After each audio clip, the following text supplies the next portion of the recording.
I was invited to journal my dreams for a master's class that I took. The goal was to ask God if He had purpose in those dreams.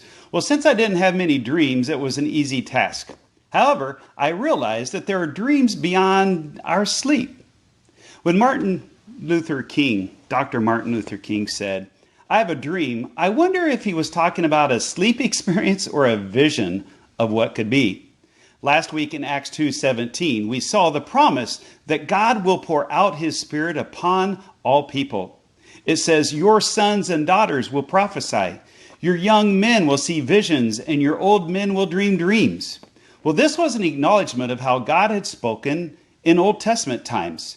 There were those known as speakers for God because they had heard Him in their private time, but there were also seers or dreamers who had seen what God was planning to do, and they too instructed His people. Well, is it possible today that God would create in us a dream that needs to be enacted? You know, Pastor Tim asked this question. Well, what good is a dream if it's only a dream? Well, when in a crisis, you don't want to hear someone say, "Hey, I have a dream." No, what you want is to hear, "I have a plan." You see, sometimes dreams just don't make sense. Sometimes dreams seem out of touch with reality. Therefore, we might put them on the shelf or set them aside until more is revealed, or we talk to someone who echoes the very thing that we had heard. Well, either that or confirmation of the dream itself might stir us to action. I believe God's plans are based on a dream or a hope for a better world. You know, that's God's desire. He wants love and purity to touch the heart of all people. God said, "I will pour out my Spirit upon all people."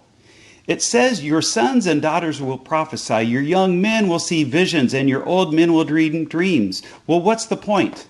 Well, that we be so connected and filled with Him that His grace and goodness flows to all we meet.